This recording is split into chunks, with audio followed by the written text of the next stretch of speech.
indivisible, with liberty and justice for all. All right, can we get the roll call?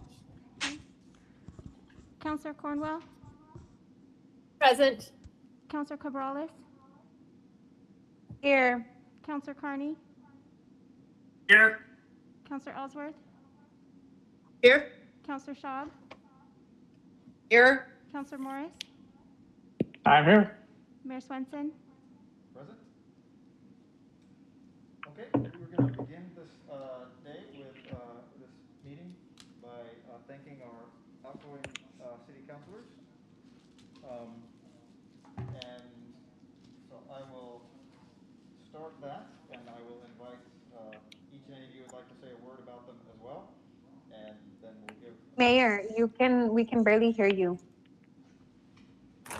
Hold on. Oops, I jumped. Can you hear this, Kimmy? Yes.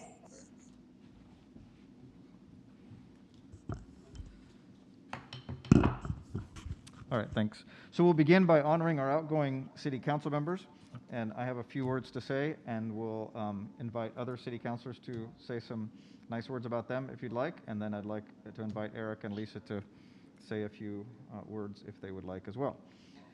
So the first thing I'd like to say is I have now reviewed this evening the entire list of all the city councilors that have ever served in the history of Woodburn, thanks to Heather. And I can tell you for the first 50 years, it looks like there was either term limits or people just served for like 2 years at a time or 4 years at a time. But you join the ranks of people that many of us know in long-serving standing. Of course, Eli de Cifuentes with 23, but both Lisa and Eric have served 11 and 8 years just on the council respectively, but have served on the Eric served in the Parks and Board Recreation. Eric was on the Weed and Seed Steering Committee, and as mentioned before the meeting started, also served on the Woodburn School Board for many years. Lisa had served in the Woodburn Livability Task Force, the Tourism Advisory Committee, the Sign Ordinance Focus Group, the Planning Commission, DARS, and most recently the Community Center Task Force as well. And anyway, joining the likes in the history of Woodburn of Richard Jennings, who served 14, Kathy, of course, served 12 before she was elected mayor, Richard Magellan, 10, Pete McCallum, 13, Frank Lonergan, 14. But you are in the top 10, is what I'm saying, of all city councilors in the history of Woodburn for your many years of service, and that is notable as well. And I would like to say that in a town of courageous people, that Eric and Lisa are some of the most courageous. I know that from working with Eric, of having his children, and when I was the principal, someone who's waking up early to get from here to his work in Portland every day, taking numbers of modes of transportation, has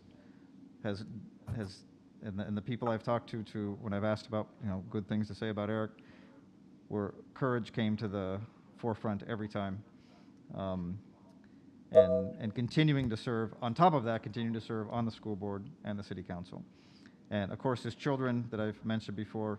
Daughter swims the English Channel. Son makes it in London and New York. He's instilled that kind of courage in his children as well. And Lisa, as I was talking to earlier today, was reminding of the fact that when she joined the city council, she was the only woman, along with Elida, and that was diversity then, right? She stood in there and worked with the council that had been there a long time, and provided entirely different point of view on many issues. And I think that's something I've admired about both Eric and Lisa in all the council meetings. Have never been afraid to voice their opinion, never been afraid to ask the tough questions, and that has served our city very well. So with that, If there are other members of the City Council who would like to say something nice about our outgoing City Councilors, Councilor Schaub. Thank you, Mayor. I was privileged to sit between Lisa and Eric when I first got on council. And, you know, it's a little scary at first. And with their intelligence and their guidance, you know, I made it through.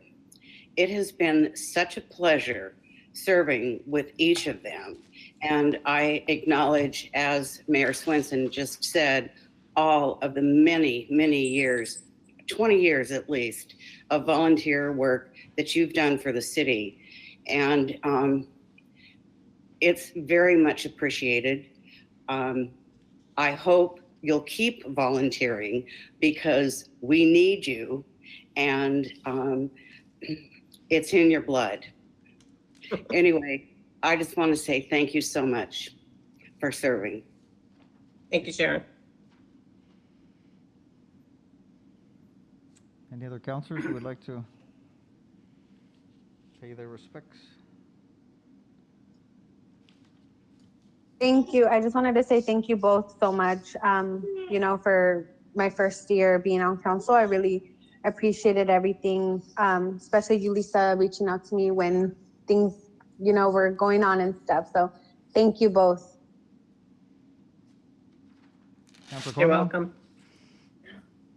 Councilor Cornwell? Lisa and Eric, I really appreciate the leadership that you've shown me and the path that you've made with big shoes for me to follow. What I really appreciate is your morality in seeing things both right and wrong, pros and cons, that you allow the rest of us to kind of weigh both sides before we go forward in a vote.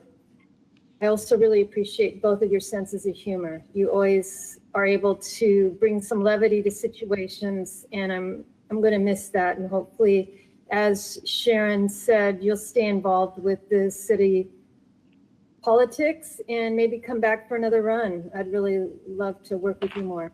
Thank you. Yeah. Councilor Thank you, Mary Carney? Beth. Councilor Yeah. Carney? I want to say how much I've enjoyed working with both Lisa and with Eric. I found that I really appreciated their ability to be able to sort through the issues and place their intellect on the fine points of the things that were really necessary to make things happen and work. It was a real eye-opening experience to work with them, and I really enjoyed it very much. I look forward to working with you in the future, and I concur with what Sharon said. Thank you.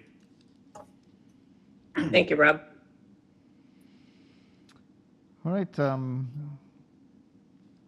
Let me call, before we give Eric and Lisa a chance, I'm guessing the city manager would like to pay his respects as well. Thank you, Mr. Mayor. You know, I've worked with both Eric and Lisa for so long now. I barely remember when you first started on the council. But I know that our community operates because of people who are willing to stand up and serve and volunteer. Our community is based on volunteerism, and without people who are willing to give of their time, we wouldn't have the community that we have.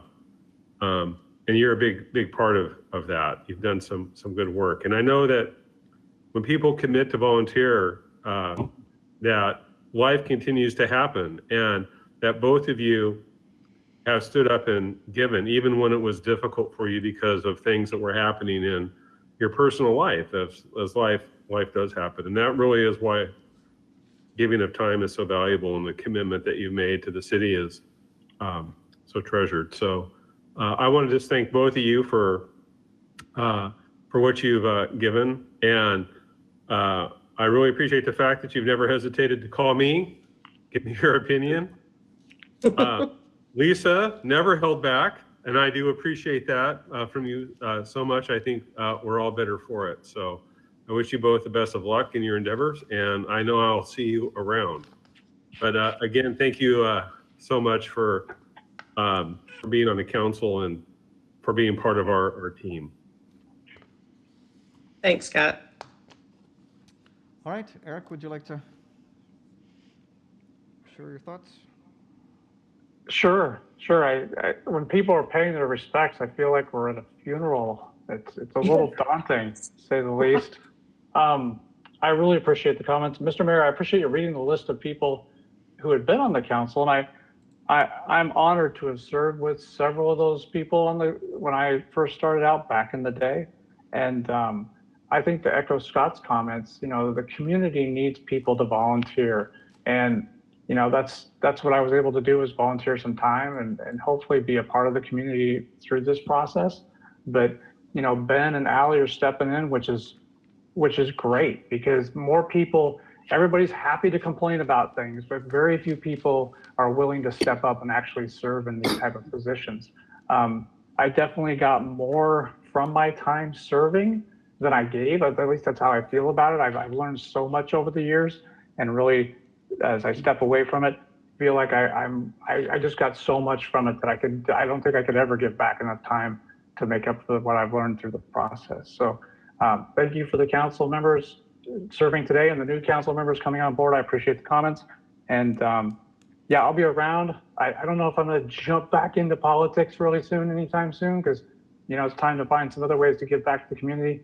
And you guys, everybody knows I get old of me, so it's not like I'm going to disappear or anything. But thank you for your nice comments this evening. Thank you. Councilor Ellsworth. Well, I'm going to be very short, and this is more advice for our incoming councilors. I know that when I first came on council, I had big dreams and big ideas that I was going to jump in and change the world and make things happen. And you begin to learn that things in government take time. But when you get to the point where I am, and I've had to turn around and look back to see where we've come, and I can look back on what the council's been doing over the last 10 or so years and really take pride in the work that was done. And it was through our leadership. So if I turn around and I look back, I came onto council when we were building the transit center, when we named the street Tom Tennant Drive. That's when I first came onto council. Through the years, we've taken on a number of projects. Recently, the redevelopment of our downtown, and then redirecting some of our urban renewal dollars and some very creative ways of supporting our businesses and our citizens through this difficult time with COVID. If I stop and I look at where we've come, I can see all the great things that the council and the city have done together. And it really does my heart good to look at the challenges that we've overcome. But really what I want to tell our new councilors is, don't get frustrated. It doesn't happen as quickly as you would like, but at some point, stop and turn around and see where you've been, and you will see the value in the work that you've been doing. And I'm at a point in my life where I can turn around and say, I walk through Woodburn, I'm like, I had influence on that. When I walk downtown and I see the big seal, it's like, I didn't do it, but I had influence. When I look at the alley projects that Jamie did, we influenced that. So it's through your leadership. We're going from rolling up our sleeves. I know Allie and Ben, you guys are used to rolling up your sleeves. So was I. The next phase is now you're leaders and you are guiding other people. So let them do what they do best. And we've got a great city staff. They do great work. If you just take a step back and show them where you want them to go, they will do it. And we will have a great city for it. Other than that, you talked a little bit about my sense of humor. The mayor stopped by and gave me a beautiful parting gift. This is a nice Balvin hard cider. So as soon as we swear you in and I sign off, I'll have a drink. Thank you all. Okay, back to history. In the history of outgoing councilor speeches, like that might have ended as one of the best right there. Yeah. Well, if you were here, we'd be handing you this, right, that says your dedication to ensuring that the citizens of Woodburn receive the best possible value from the local government has offered us direction in challenging times. and your passion for Woodburn and commitment to its betterment have enriched our entire community in many ways. So you will get these in the mail, or you can come pick them up. So. All right, thank you very much. Oh, again and one other parting piece of advice for our new counselors. Make sure whoever takes your picture does a good job, because it's going to hang on the wall for a long time. I hate that picture in City Hall. I'm so glad it's coming down. Hey, I like mine. I'd like to get mine back. I'm much younger back then, so yeah. There is that. I'm sure Make sure you yell a lot. that can accompany your plaque. So. All righty, thanks again, and thank you everyone for the comments that you made. All right, well, next we move to the oath of office, and so I'll ask the city recorder to give the oath of office in the following order: the mayor, Ward 1, Ward 2, and Ward 6. Are you ready? I'm ready. Okay. Raise your right hand and repeat after me. I'm gonna take off my mask. I state your name.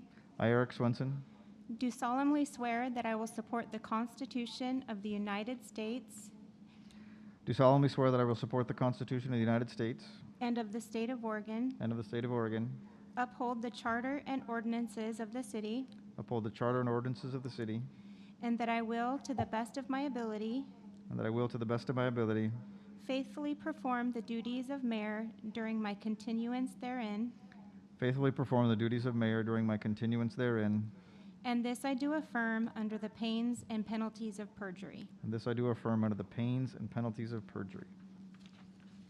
Thank you. All right. Next, we have Ward 1, Debbie Cabrales.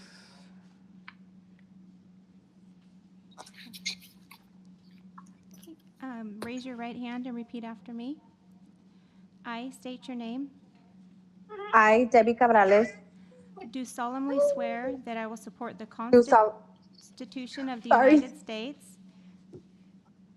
do solemnly swear that I will support the Constitution of the United States and of the State of Oregon, and of the State of Oregon, uphold the Charter and ordinances of the city, uphold the Charter and the ordinances of the city, and that I will, to the best of my ability, and that I will, to the best of my ability, faithfully perform the duties of Counselor Ward 1 faithfully perform the duties of Counselor Ward 1 during my continuance therein, during my continuance therein, and this I do affirm under the pains and penalties of perjury. and this I do affirm under the pains and penalties of perjury. Thank you.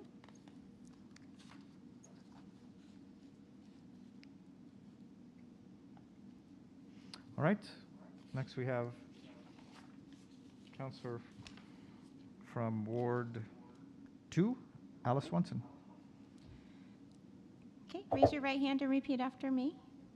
I state your name. I, Alice Swanson, Do solemnly swear that I will support the Constitution of the United States do solemnly swear that I will support the Constitution of the United States and of the State of Oregon, and of the State of Oregon, uphold the Charter and ordinances of the city, uphold the Charter and ordinances of the city, and that I will, to the best of my ability, and that I will, to the best of my ability, faithfully perform the duties of Counselor Ward 2 faithfully perform the duties of Counselor Ward 2 during my continuance therein, during my continuance therein, and this I do affirm under the pains and penalties of perjury. and this I do affirm under the pains and penalties of perjury. Thank you. All right. And Counselor Ward 6, Benito Puente Jr. Okay. Raise your right hand and repeat after me. I state your name. I, Benito Puente Jr., Do solemnly swear that I will support the Constitution of the United States do solemnly swear that I will support the Constitution of the United States and of the State of Oregon, and of the State of Oregon, uphold the Charter and ordinances of the city, uphold the Charter and ordinances of the city, and that I will, to the best of my ability, and that I will, to the best of my ability, faithfully perform the duties of Counselor Ward 6 faithfully perform the duties of Counselor Ward 6 during my continuance therein, during my continuance therein, and this I do affirm under the pains and penalties of perjury. and this I do affirm under the pains and penalties of perjury. All right. Welcome to all of you.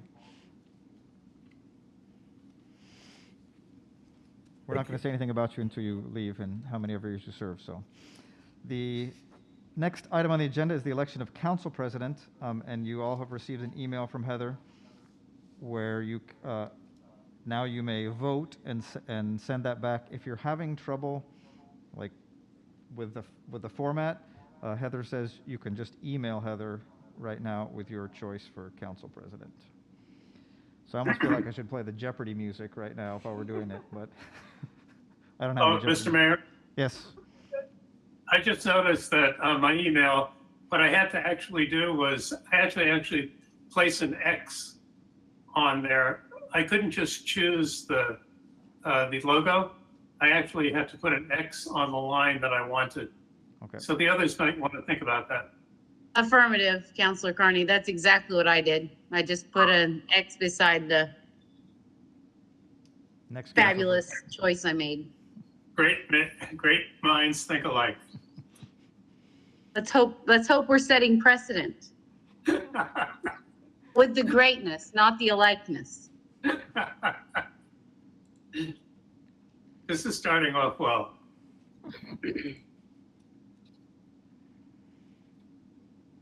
So for me, I'm not able to vote because I haven't been able to get on my tablet because I don't have a charger because it's misplaced. So I don't know how I can vote. You want it? It's okay. Counselor Cabrales, you can just email me who you're voting for. That'd be sufficient. Okay, right now? Yes, please. Okay.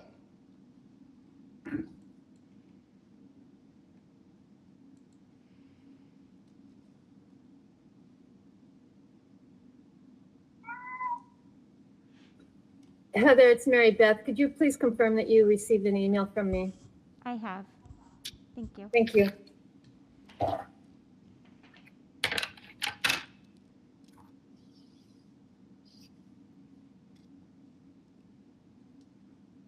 I can't wait until we can all meet back together again. I really miss the council chambers. Right. Me too. I miss you, Rob. And I'm reviewing the SCDC or the CDC rules about who's getting inoculated first, but I didn't see city council members or mayors anywhere near the top of the list. So.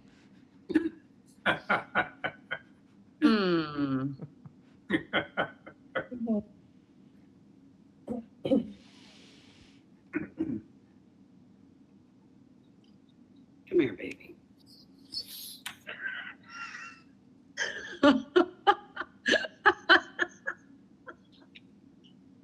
Councilor Schwab, you're not muted. Oh, I'm sorry. I'm talking to my cat. Sure you are, honey. That's what I'm gonna say next time. Oh my gosh. Oh, this is gonna be a fun year. Come here. Honestly, Heather, period. did the cat get a vote too? Hello, baby. Okay. Counselor Schwab, I received the email Yes, I received the email from you, but no name. Would you be able to send a new one? Well, I put an X thing on it. Okay, I'll email you now. Thank you. Sure. Morning. This is actually working way better than I thought it would. Wow. That does not bode well. This is much more entertaining than when I was on council. Oh, Lord. Okay. With Councilor Schwab's How's the cider, Lisa? Yes. Okay, hang on. Are we getting to public comment pretty soon? Because at this rate, I got some great public comment to chime in on. Say that out loud. Did you sign up for that, sir? No, I got to send an email, so I'll do that real quick. But I got to sign out of my city account, which isn't probably valid anymore, and get on my personal account for that. I think you have time. Government at the speed, or yeah, government at the speed of business. Is that what it was?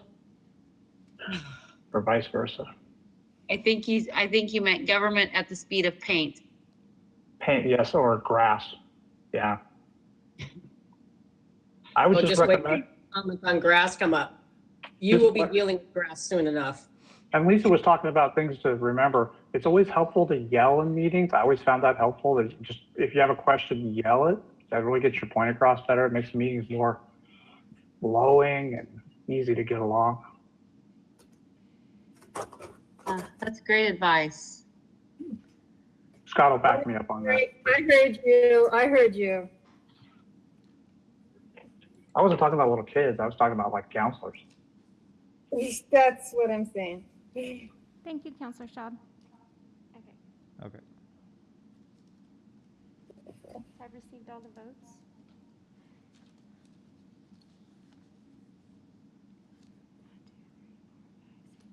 There were 6 votes for Councilor Carney.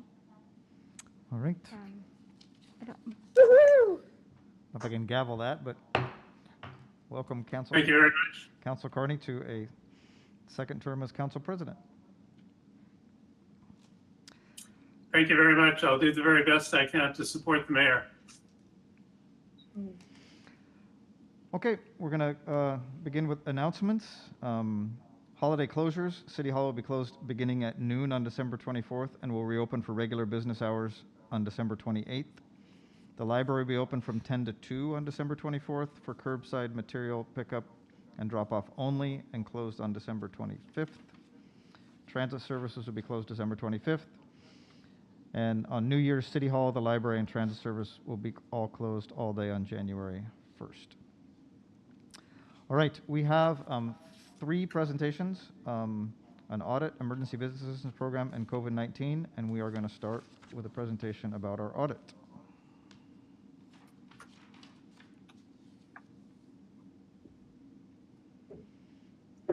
Mayor Swenson, councilors, thank you for inviting me here tonight to present the audited financial statements for the city of Woodburn and the Woodburn URA. This won't be nearly as fun as the last segment was, so I'll try to get through it quickly and let you guys get back to real business. You should have received a governance letter, a copy of the audited financial statements for the city, and a copy of the audited financial statements for the URA. I hope that you've had an opportunity to look at those and compile any questions that you have. However, if you have any questions after I'm done this evening that you think of at a later point, feel free to reach out to me. I'd be happy to answer those. I'm going to start with the governance letter. I'm not really going to read through this. I'm just going to kind of highlight the information that's in here and then the talking points of the things I feel are the most important in here. This just really talks about the audit and how everything went. You guys had a changeover in finance management this year, and oftentimes we find that that can be very challenging for a city and can make the audit not as smooth as it usually is. I'm happy to say that there really wasn't much change at all in the audit this year. Tony and staff were all very responsive, got us all the information that we needed, and things were timely. So we appreciate that, and we appreciate their hard work. Couple of things to point out this year. For all the things that 2020 has been with COVID and all the craziness and the wildfires, from a financial reporting standpoint, thankfully things have been pretty quiet. So you're not going to see a whole lot of changes in your financial reporting. There weren't any new pronouncements or other things that were required to be implemented this year. So that made that easier, and things will be pretty much the same as what you saw last year from a structure standpoint in your financials. This next year, there'll be a few coming up, but we'll talk about those when we get there. Included in with the governance letter was a list of adjustments from the audit. And a majority of these were just kind of true ups of most of the accounts receivable accounts and things, just things that staff had not had an opportunity to get to by the time we came out for field work. So nothing to be of alarm, but we need to report those to you. Also attached to the governance letter is the management representation letter.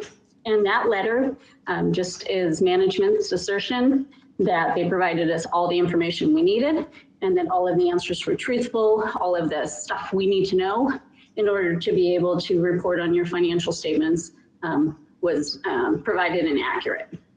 So that's really all that I have to say about the letter. If there are any questions on that, I take those. Scott? Catherine, first I want to say you guys did a great job for us, and I've always appreciated the level of professionalism that you've provided the city of Woodburn. We did have a lot of changes this year, and it was challenging for us, but I also know that you guys helped us help you the best you could, and that was very helpful. So I've always appreciated your commitment to doing the independent work that you do for our city. And I was going to call out a little bit the debt service payment budget issue. I didn't know if you were going to do that, Catherine, but yeah, I am. Okay. Well, do you mind if I just tell everybody first? I kind of have some ownership. Go right ahead. Yeah. Sure. So last year we made our first debt service payment on the urban renewal debt bond for the downtown, and the principal and the interest was miscalculated, discovered. And that resulted in us spending more money than we had budgeted in that particular line item. The fund was still fine, so that wasn't a problem from a fund standpoint. And of course, Catherine caught that, and Tony has addressed it, and we've got that squared away for next year. So under Oregon budget law, that is something that they don't like, and I don't think it's a big deal in the scope of things, but it's going to be something that's going to be a reportable issue, I think, in the urban renewal. Did I do that right, Catherine? Correct. I didn't want to steal your thunder. Go ahead. That's all right. Okay. In the audited financial statements for the city, that's where that information is reported. We'll go ahead and we'll move to that unless there's questions regarding the governance letter or any of the adjustments or anything included there. So here, I'm still getting used to not doing things on paper, so please be patient with me. Okay, so the audited financial statements, they belong to the city. These are your financial statements and the reporting of all of your funds and the governance activities. There's really only two pieces of this document that belong to us as your auditors. One is the audit report that is on pages 1 through 3 in the document. So you have some sub pages first, 1 through 3, and that just really talks about the report on the financial statements, management's responsibility, our responsibility as auditors, and the work that we're doing to ensure that what you've reported or haven't reported, as some cases may be, is in accordance with generally accepted accounting principles. I'm happy to say that the city has reported in accordance with generally accepted accounting principles, and we have issued what is called an unmodified opinion. So that's a good opinion. That's the clean opinion that everybody wants to see. So there's a lot of other information. What was that? You'll take it? I said we'll take it. That's always good. Happy to do it. Yep. Great. So just a couple of things in the financial statements that I wanted to point out because they're things that you wouldn't necessarily see year after year. One is that you guys funded a side account with PERS this year. The city took advantage of the fact that that was being offered out there. And so you sent $2.8 million to PERS to fund future contributions to try to level out that curve of the expenditures, because every year it's almost exponential. It just goes up and up. So in doing so, you took advantage of getting about $700,000 from the state as a match on that. So that will be applied to future contributions over the course of the next 20 years. That information is detailed on page 38 of the financial statements. On page excuse me here as I work my way through here.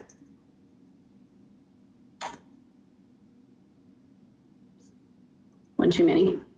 On page 49, you'll see that over expenditure of appropriations that Scott talked about. So like you said, the debt service fund just spent more in the urban renewal fund for debt service than what was actually budgeted. And so that's a required disclosure is when you have an excess of appropriations expenditure, that information is called out. Also included here is subsequent events, and there were a few this year. So in July, you guys defeased your 2011 wastewater revenue bonds, which is fantastic. On page 36, you'll see a little more detail about that. And next year in the financial statements, you will see that you have a whole section of disclosure that'll go with that. And so essentially what happens when you defease debt like this is that you've paid an amount in and the debt is no longer a liability on the books of the city. So you put that into an escrow account. The escrow account will make those payments for you, and then you no longer have to recognize it. You also received just shy of $700,000 in COVID relief funding from the state since between the time of 6/30 and the time of issuance of the financial statements. You may have received more since, but that's information that needs to be disclosed and provided. And so I thought it was important to point those things out to you. So the last couple pages in this really big document is the compliance letter that's required by the state of Oregon. And so it talks in here about your compliance with local budget law and with Oregon minimum standards, and everything was fine with the exception of that expenditure in excess of appropriations. And like Scott mentioned, that really is not that big of a deal. Going forward, you're going to fix it. So if you continue to have issues with funds where you're spending more than what you're budgeting, that's an issue. A one-time thing like this is not such a big deal. So Thank you, did Catherine. anybody have any questions? Yeah, I just want to add that thank you for mentioning the defeasance. And I just want to remind everybody that was a great idea that Tony had that's going to ease the upward pressure on utility rates moving forward because we can remove those costs from the methodology calculation. So that was a double win for the city. I know that wasn't part of your audit, but that's a real positive thing that happened last year. So thank you. Yeah, we'll probably talk about it again next year. So I just like any questions over the finance? Yes, Rob. I read the audit, and I must say that I was very, very impressed with the way it was put together. It was really a very meaningful document. Thank you. Oh, good. Thank you. A lot of the hard work comes really from your finance management. They provide all of the information that goes into that document. They have to read it all and make sure everything's accurate, and then we can, put our bits that go into it, and so kudos to Tony for being on it and paying attention to it, making sure that everything is correct. I would just like to point out a couple things. One is we actually submitted last year's audit for the Excellence in Financial Reporting Award through the Government Finance Officers Association. Unfortunately, because of COVID, they're backed up on their review of those applications, and we have not received notification on whether or not we have received the award. We will also be submitting this financial statement, this CAFR, to the same organization for that award. And so we're hoping that we will have it for 2 years in a row, and that we will continue to do that. And so thanks for Kathy and her team in helping us prepare an audit that qualifies for that award. Thank you, Tony. And I just want the council to understand that applying for that requires a level of sophistication and development of capacity that we've been striving for a period of time. So just submitting those and being competitive for review shows that we've been able to advance in the finance department to a level of reporting that we are eligible for the CAFR. And we've won the budget presentation awards in the past. This is the first time that the city's gone after for the CAFR because we've worked to develop a product that we thought would be competitive in there. So congratulations on that. And Thank you, Tony, for pointing that out. Any other questions for Catherine? Okay, because, Councilor Shaw? No, thank you. I was thinking that that we had that award 8 years in a row or something like that. Councilor, that would be the budget presentation award that we've submitted for the budget. This will be for our financial audits, our financial reporting product. Okay. So, no, it's great. I'm always happy to point that out. And I want to say it's not always just a give me. Every year we get recognized. We also get handed a list of critiques that we are given for it, and that to resubmit, we have to demonstrate that we have considered those and accounted for those in the way that we develop our budget and our financial documents. So it's impressive to say we've gotten that budget for many years now in a row, but it's not automatic every year. And every year we have to evaluate the feedback and the critique that we get, and then address those to try to advance the quality of the product. So, you know, our budget is an excellent document, and it gets better every year. You know, I'm proud of that. It's been a work in progress for a long time. You know, it deserves the recognition I think that it's gotten. Thank you. Thanks. All right. Any other questions for Catherine at this point? So we do have one other document that we need to go through early, that I'm required to go through, and that would be your URA financial statements, which is a much smaller document. So in that report, there are just a couple of things that I wanted to point out. It also has an unmodified opinion. You'll see that in pages 1 to 2. And you'll note that when you look at that financial document, that the government-wide financial statements show that the URA is running a deficit fund balance, or net position, excuse me. And that's because you have the debt for the URA sitting on those books, but the actual capital assets that are purchased with that get transferred to the city. So until you get to a point where the debt's paid down enough for that, the balance to be a little more even, you'll continue to see that.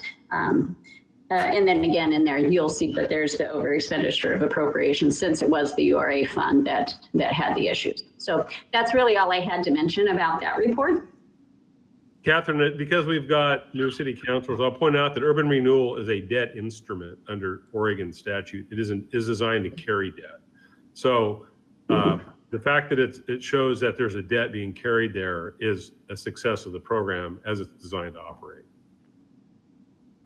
Thank you, Scott.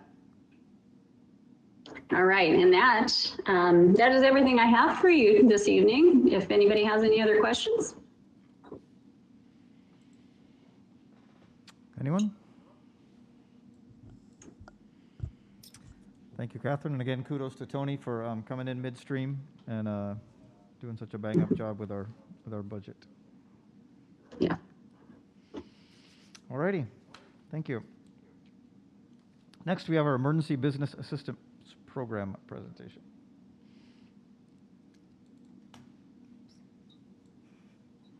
Welcome, Jamie. Thank you, Mr. Mayor. I think I'll tee it up for Jamie.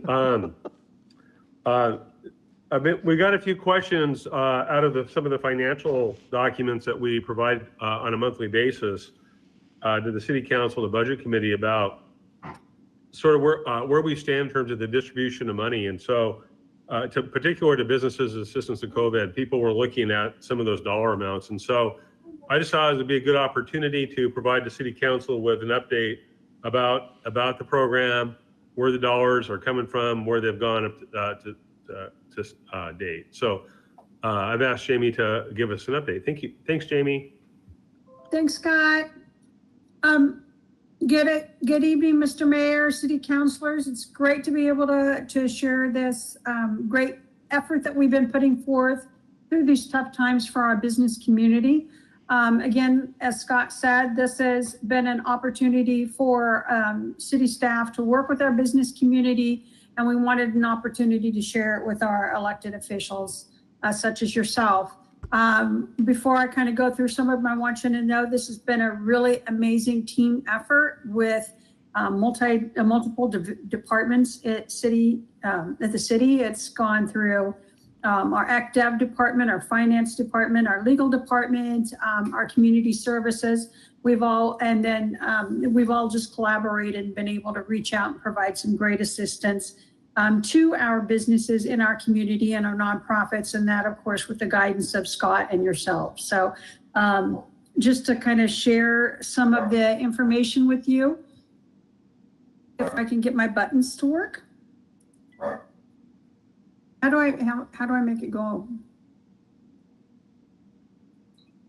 Heather? Oh, just the same way that you would make it go on your computer, just the arrow at the top by the page. There it is. You're in a PDF. There you go. Yeah, I have to use my mouse, so that's fine. I figured it out. So we used 3 different funding sources in order to provide assistance to our businesses in Woodburn. We did a round 1 funding, which is when the city council allocated $50,000 from the general fund that Tony and Scott was able to put forth to all of you. And you said, yes, let's fund some businesses. This was really early on in COVID. And then the Woodburn Rotary funded an additional $10,000 to match that and provide a little bit more for our businesses. There's a round 2 funding that we had internally, and that was we used our $60,000 from round 1 to apply for and receive a Business Oregon grant for $60,000. And then the round 3 funding is an allocation of funds from the city's CRF or CARES funding, which we made available to businesses and nonprofits. The round 1 funding was the $60,000. We distributed that to 54 businesses in the Woodburn area. Grants ranged from $500 up to $2,000. We wanted to be able to provide assistance, like I said, early on, to as many businesses as we could. And of course, the criteria for those are businesses that was active in the city of Woodburn, had a current business registration, they could substantiate they were impacted by COVID-19, and they had 15 or less full-time employees. So it really was the largest population of our businesses that really required and needed these funds. Some of the businesses that we were able to fund with that, the 54 businesses, included all of these. You'll see there's a good mix of downtown and Highway 99 businesses, as well as some businesses over along 214 and some of those development areas. Each one of these businesses, the city helped pay bills and keep them open for business and keep their businesses alive during the first few months of this COVID. And again, with these funds that the city made available, we were able to apply for and receive a Business Oregon grant for $60,000. These were very challenged grant funds, but we did the best we could with those funds. Lots of restrictions, lots of limitations on those fundings, because by this time they were starting to limit the amount of funding that they would allot for a business based on other COVID relief dollars that businesses had received, such as the PPP dollars, the EIDL dollars, and it really made it difficult for these businesses to receive much funding through the Business Oregon programs. Again, the program criteria was that they had to be located in Woodburn, 15 or less employees, and that they could document and show evidence that they were impacted by COVID-19. These grants ranged from anywhere from $2,500 to $15,000. And again, they were limited based on other CARES funds they received. We were able to fund a handful of these from our businesses. Again, there's downtown businesses and Highway 99 businesses, a good mix. And each one of these were able to cover their expenses and their rent and utilities for a period of time as well. So this was, like I said, a more challenging program, but we made do with the funds that we had available to us. The third round of funding is the city CRF or CARES funds. From the approximately $700,000 the city received from the federal government for COVID relief, we allocated $60,000 of that to provide funding assistance to businesses and nonprofits in the Woodburn area. These, again, were restrictive funds. They had to meet certain limitations on other CARES dollars that were received, but we had a little more flexibility with these funds because we were managing and justifying the use of the funds for our businesses. We targeted mostly businesses that needed help paying their rent or paying their utilities, because it was astonishing how far behind some of our business were in their rent and utilities. So with the moratorium on businesses not being evicted, had already come to an end. Residential is a different story, but the businesses already were faced with possible evictions due to lack of non-payment of rent, and then of course not being able to pay their utilities. They were at risk of getting those shut off. So we were able to provide financial assistance to businesses from $300, which was great, because one business only really wanted $300 to cover that rent for December, and I thought that was just really generous of them. But again, the other criteria had to be met. Was there was a local active business in Woodburn. They were behind in their rent or utilities as a result of COVID, and again, could provide that supporting documentation to justify that. And they had received less than $5,000 or less in other CARES funding. And with that, we were able to, so far, we've been able to fund the businesses you see over to the right. Again, great businesses in our community, businesses downtown, businesses over along Highway 214 and 99. And I tell you, the messaging and the outreach has been significant for these programs to make sure we are working with and addressing the needs of our businesses. As we were doing our outreach, we also identified the need to support our nonprofits as well.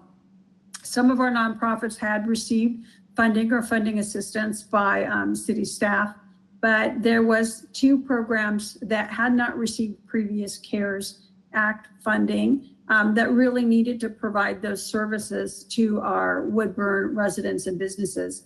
And of course, the criteria for a nonprofit to receive city CARES funds was that they could document an increased demand for services due to COVID, which both of these 2 organizations had triple plus in their demands based on COVID relief, and that they served Woodburn's residents and families. They were an eligible 501c3 nonprofit, and they had received $5,000 and less in CARES funds. So we were able to award Love Santa funding so they could purchase food boxes for their Christmas or holiday program, and then Emmanuel Lutheran Church for their community meals program that they serve every Wednesday. And again, both documented significant demands from families and individuals in the Woodburn area due to COVID. So yeah, I wish we could do more for these groups, but funding is limited and had to meet other criteria.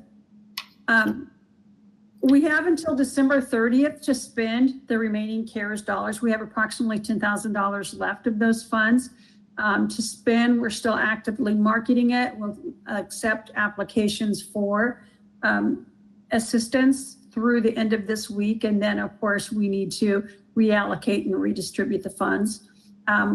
Again, we'll keep reaching out. Amanda was making calls this week to make certain businesses know we have some funding available. And then we'll continue to support and serve our Woodburn businesses and residents in any way that we possibly can. We're always looking for ways that we can reach out and help and create programs or synergies in the community to help show our support from city's perspective. Jesse's been a great partner on this program. Mackenzie has been stellar. She's been on the review committee and helping knock these applications out. And then Tony and his finance team have been fantastic at expeditiously processing checks in order to get these necessary funds to our businesses as quickly as possible. So I don't know if any of them want to provide any feedback on what we've been able to do to support businesses, but I certainly would entertain an opportunity for Jesse, Tony, or Mackenzie to chime in. Jamie, This is Jessica Miles. Yeah, I would like to say I just think the programs that the Economic Development Department, in partnership with everyone else, has really dovetailed nicely into everything else that the city has put forth in the COVID response under Scott's leadership and guidance. It really, and I'll actually have some information in the next report to kind of dovetail all this. But I just want to say thank you, Jamie. I think we all know how hard she works and how much she supports all of us. So I just want to say thank you to you and being a part of this effort. So thank you. Well, right back to you, Jesse. You've been a great partner and have been able to provide that support. And it's really been a challenge because we're not in the office to where we see each other day to day. So it makes it a little more interesting. We spend lots and lots of time on the phone and video calls in order to make certain that our businesses are being well served. So I really have to give the necessary props to the city staff for really working on these programs and to support the businesses. And again, to Scott and the council for having that leadership and allowing staff to work with our businesses and being so generous with the funds that are available. So thank you. Mr. Mayor, I might jump here at the end and just point out there's a couple things that I want to just recognize the team for. It really has been a team effort. The first one is people ask me all the time, hey, how's it going at the city? And really this team reflects the reorientation and reapplication of our capacity to deal with COVID. We've got Jesse working on COVID. Jesse was in parks and now he's working on COVID. Jamie is working on economic development. Now she's doing grants for social service programming related to COVID. It really was an application of our talent and our staff direction to deal with the crisis and the emergency at hand, a reprioritization, if you will, of our focus. And they've done a really good job and stepped up, and in some cases, stepped into programs and fields that we had very little experience with. These grants are not easy to administer and they're not easy to get. And there's two things I want to point out that Jamie did that I thought was really cool. One of them is that internet service is, I think, a vital utility in today's world. But the initial grants didn't provide internet or didn't consider internet access as a utility. And we were able to find a way to get around that and make dollars available for people who couldn't provide internet services as a critical component of their operation. So that was great. And the other one was the conversion of community development block grant dollars related to housing rehab income, reorientated and put into mortgage assistance for low-income families in Woodburn. That was a trick. Woodburn was the first city in Oregon to figure out how to do that and pull it off, and that was an amazing effort. Again, these are not really easy things to do. You have to navigate a lot of legal barriers and process, and you have to convince, in some cases, state agencies who are not always open to creative ideas. So she did a great job. The team's done a good job, and I appreciate it. Thank you, Scott. It's truly been a team effort. I wonder if I could make a comment, Mr. Mayor. Councilor Carney? I'd like to echo what Scott said regarding Jamie and her colleagues working on these things. There's a little known aspect of this. As we know, the CARES funding came from the current administration. It was actually issued as a download of dollars from the National Treasury. And the whole purpose of that dollars was to keep our businesses viable and keep our government structure viable while we got through this crisis. And I want to compliment our staff and our components of our staff for what they've really done. We spent most of this money, and we spent it well, and it's been very targeted, and it's done a good job for the people in our community. But there are a lot of communities around the country that are going to reach December 31st, and they're not going to have spent their dollars. They didn't have the structure in place and the efficiency that we had here in the city of Woodburn to make it happen for us. There are a number of Indian nations around the country, reservations, there are a number of cities throughout the country that are basically going to let those dollars be unspent. And it's not that there is a lack of use for it in their community. They just did not have the vibrant structure to move that money into effective places where it could be used like we did. So, you know, that goes right on, that's icing on the cake. And I want to compliment you for what you've been able to do, especially in comparison to people who were not able to pull it off. Thank you.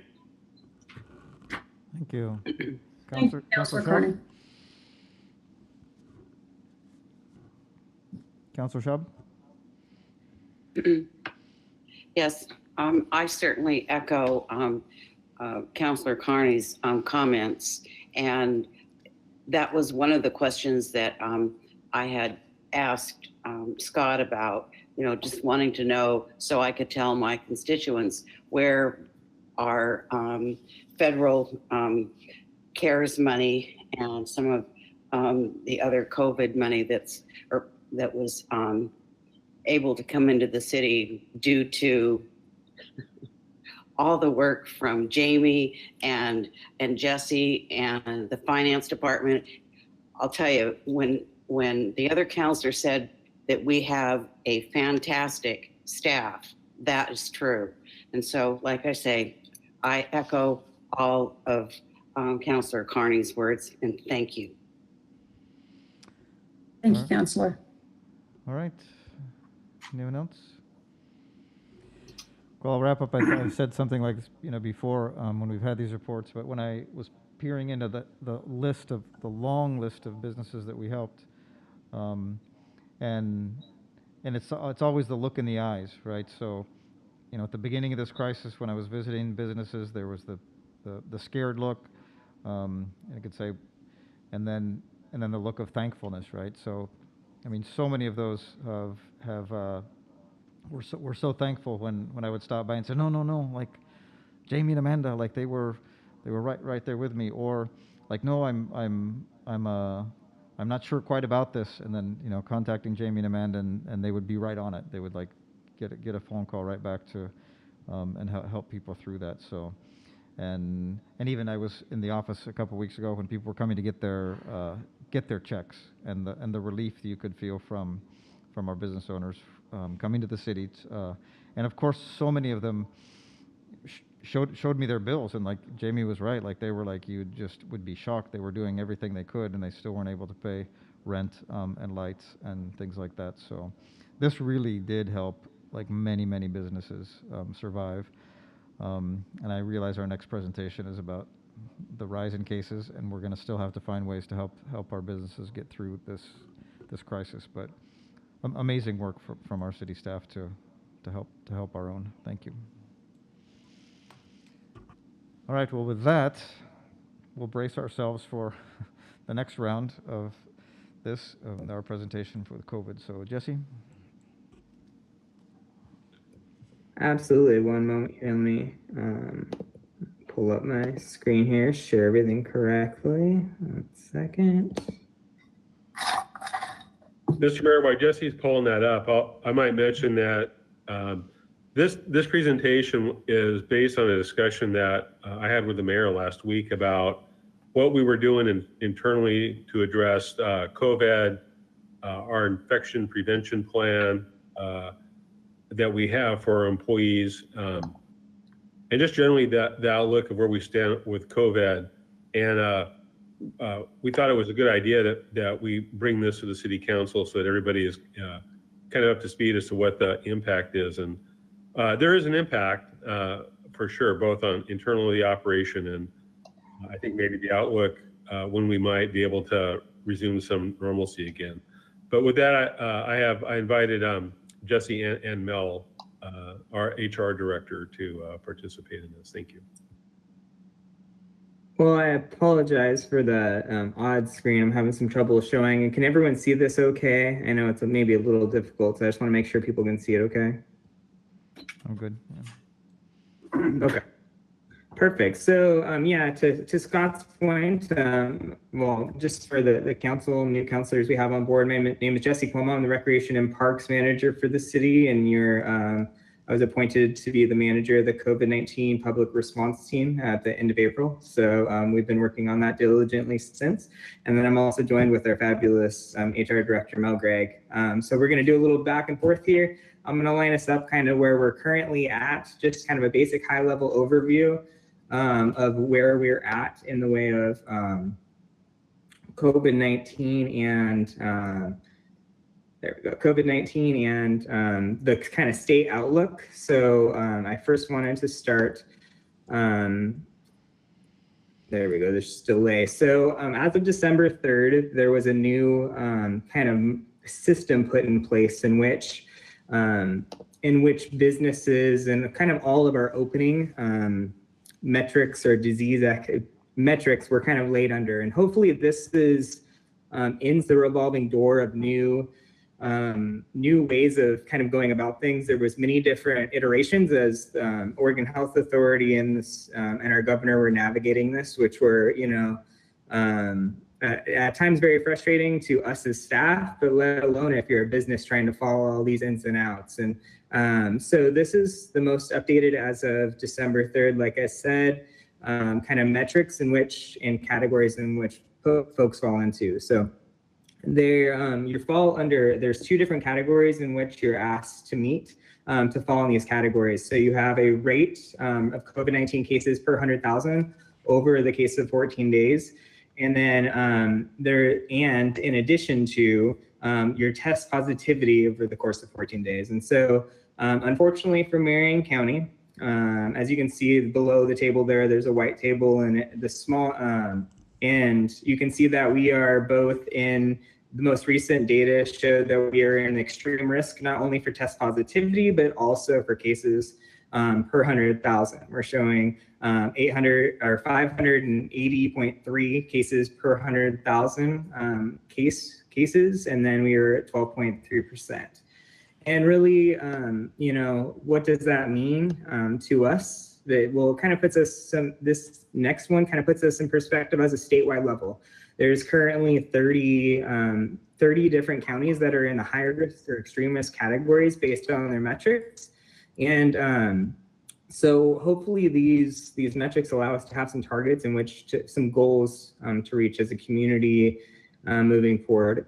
So if you're a local business and you're able to navigate to find, or you reach out to us and we're able to share that we're still in the extreme category or we're in a different one, there is a activities chart or a risk level guidance chart that is now available that kind of makes it a little more bite-sized. There's also, for each of these categories, there's detailed sector guidance in which we try to refer businesses or other agencies to. But you can see in the extreme risk category, you have maximums of 6 people, as we know, within the social gatherings limited to 2 households, eating and drinking establishments, which has been hit extremely hard throughout the pandemic. Indoor dining currently is prohibited, takeout obviously recommended, and then outdoor dining allowed with a maximum capacity of 50 persons. Again, if there's a business that reaches out to myself, Amanda, Jamie, we always try to refer them to the OHA guidance and help them navigate that, and also refer them to our local health authority in Marion County Health to kind of take it to the next level beyond our expertise. So to also just a few more of these categories to go high level: indoor recreation facilities, so our gyms, obviously another sector that's been hit extremely hard, and we saw Anytime Fitness on Jamie's funding list. They're currently prohibited to be having any kind of activities, as well as indoor pools. Indoor entertainment establishments are also prohibited this time. Retail stores are supposed to have a capacity maximum occupancy of 50%. It's hard to say if that's met all times, that's for sure. And a big one for our community, really, I wanted to point out on this slide, was our faith-based community. We have a great relationship. I try to meet with as much as I can. The mayor has a good group of faith leaders, about 35 that we're in contact on a regular basis, and I provide these updates to of different churches, whether they be the Russian All Believer churches, Christian-based churches, whatever the case may be within our communities. And then we hold weekly or biweekly or monthly meetings, depending on what the need is. And Councilor Puentes has been a part of those meetings as well throughout the pandemic. So they do have some restrictions, unfortunately, 25% of capacity or 100 persons, whichever is less. If you're willing to brave the Oregon weather, you can go up to 150 persons max. Jesse, I might quickly just jump in on Absolutely. another point here. I can't tell if this presentation was included in the Dropbox as part of the counselor pack. Can you make sure that the counselors can have this report after the meeting, because the print is so small to see, people may want to look it through. I truly apologize about it. Yeah, absolutely. I will. It's okay. Just, I want to make sure people have an opportunity to get a copy that they can really look through. Yeah, we've got it. Yep, and Yeah, the Dropbox. original rendition was dropped in their Dropboxes, so that should be available. And Okay, then, I couldn't tell from my end, so if that happened, that's all good. no, good. And then there was some additional new slides I added. So at the end here that aren't in those, but I sent it over to Heather and she should be able to update that, no problem. So, and then lastly, on this last slide here, I wanted to point out that outdoor recreation is allowed in capacities with a maximum of 50 persons. And then offices, so required remote work. And as Mel will lead into, she's going to be speaking about our response as a city and keeping our employees and city folks safe. So she's going to be talking about that, but required remote work if able, as well as closed offices to the public during this time. So. And with that, I'm going to turn it over to Mel. Hi, Jesse, can you go to my slide? Yeah. Thank you. Yeah, Mr. Mayor and councilors, I'm going to quickly go over what this meant for our city staff and employees. On November 16th, basically OSHA came out with some temporary rules for workplaces in Oregon to follow for safety. That is in effect till May 4th, 2021 at least. And that came with a ton of guidance, which actually was helpful and supportive of the OHA's guidelines and the governor's requirements or recommendations for workplace safety. This started with basically multiple sections to the OSHA's temporary rule that includes distancing, that clarified that it's going to be at least 6 feet indoors and outdoors when employees cannot maintain 6 feet distancing. It has specific, again, guidelines what can be done. And we need to think about things like if you're apprehending suspects as a police officer, 6 feet distance may not be possible, sort of examples that we need to think about. Otherwise, it needs to be maintained at all times. It brought guidance on face coverings and masks use and PPEs, how safely that we need to be using them. When can you take them off? If you can take them off. Cleaning and sanitation rules have been clarified for workplaces that are open 24 hours business versus that are not. Posting requirements in every area. And because it's recommending and requiring remote telework wherever it's possible. So also making sure that employees who are working at home get all the required posters. Ventilation requirements. This is kind of, again, Jesse's area with the facilities that needs to be met by January 6th. And there were like different deadlines for some of the rules that came up. One of them was the big major work that we had to do was exposure risk assessments really that needed to be done for both location and different types of jobs, like office workers versus people who are out in the field versus public safety employees. So they have different risks. And we had to go and do the risk assessments. It's outlined basically by OSHA telling us how to do it. There was like 13 questions, pretty much in depth. And this was done with the input from all supervisors, managers, and that safety committee review, and then even involving the unions per prescription again by the OSHA. Outside, coming from the exposure risk assessments, the major document was the infection control plan Scott earlier talked about that the city prepared that basically lists all the precautions, safety precautions the city is taking to make sure that the employees and really the public who we get into contact with are kept safe. And then the infection control plan applies to everybody. It's city employees, the visitors that come to city buildings, the vendors, contractors, elected officials. Really, as the workplace, we're responsible for making sure anybody who comes into contact with us or anybody who does business with us follow the safety precautions. There's a training requirement that needs to be met by December 21st. Again, very specifically what it needs to cover, which we'll be completing that. Infection notification requirements that came, that if there's ever a positive employee with COVID, that within 24 hours we need to notify anybody who they have been in contact with, at least for, within 6 feet, masked or unmasked, for at least 15 minutes cumulative during the day. There's testing requirements. What does it mean? Do we pay for the employees? If we require them to test, how do we test them? And then the medical removal of anybody who actually may have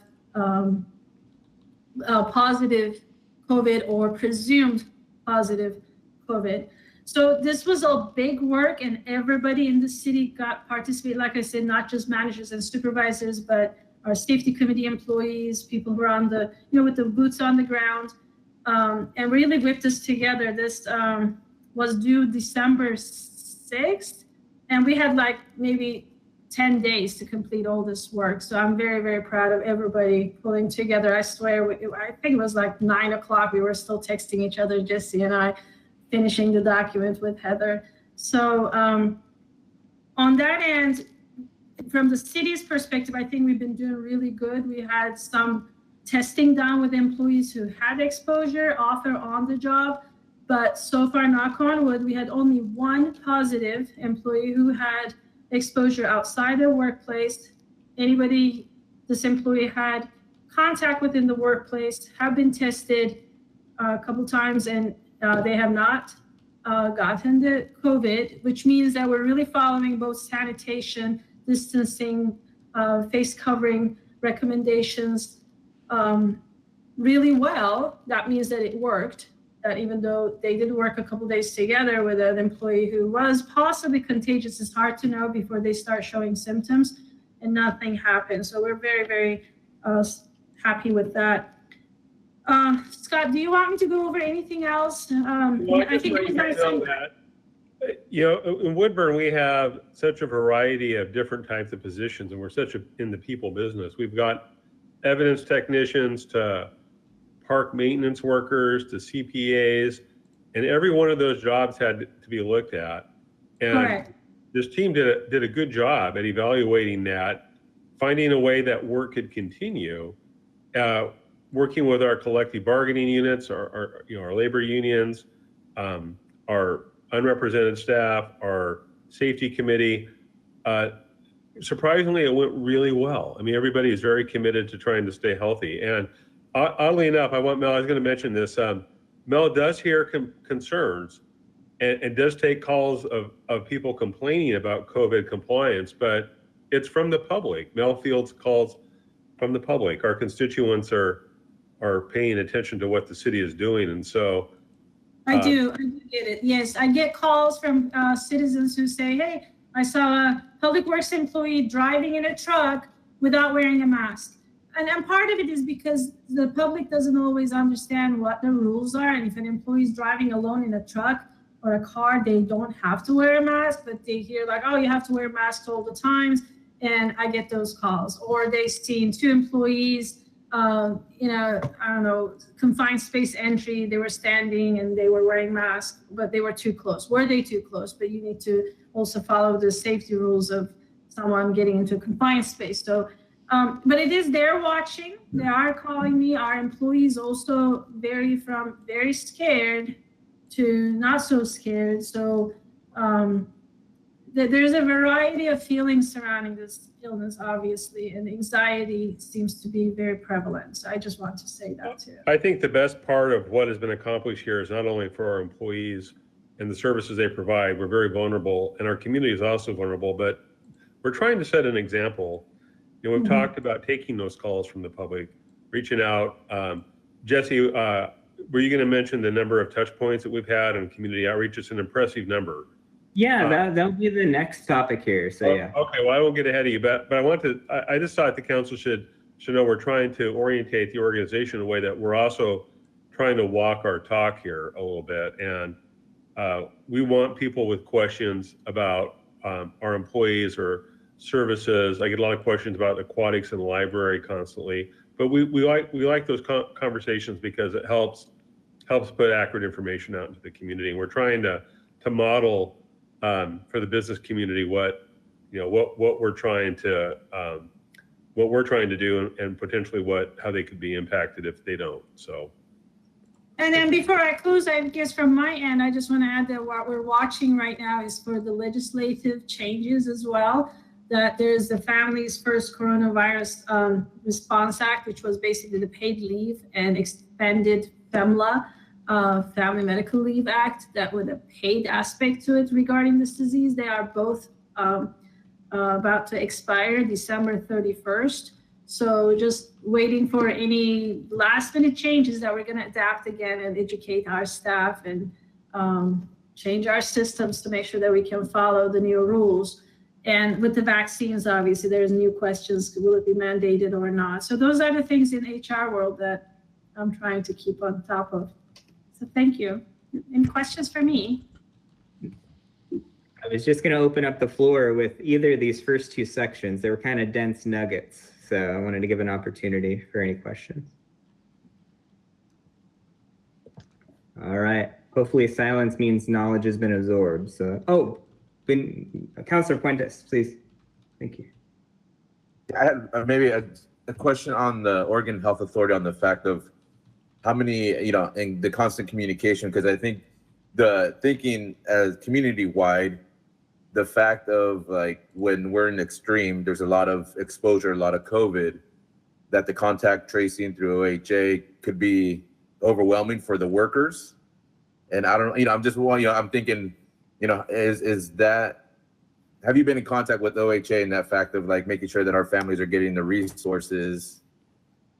I mean, your understanding, I guess, on OHA, because I know with the overwhelming cases, the contact tracing, the tracers, they have to do all that legwork. Have you had communication with them on that? And yeah, so I can speak to that, Mel. So in the way of contact tracing, it's usually, most of the contact tracing is handled by our local health authority, which would be Marion County.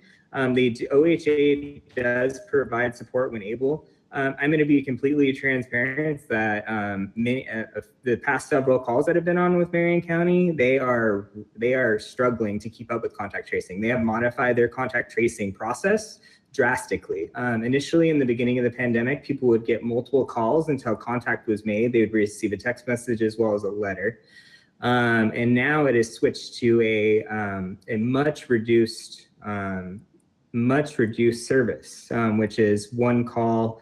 I believe it's a text message and then a letter in the mail.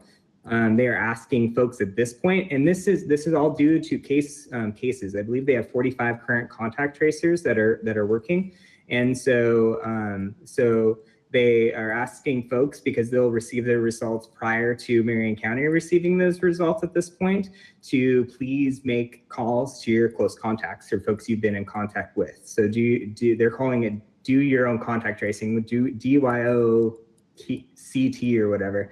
And so it's definitely not ideal. It is just the state we're in. We have seen a slight reduction in the number of cases, but they are going to that model to keep up with the current demand. We saw 190 cases in Marion County alone today.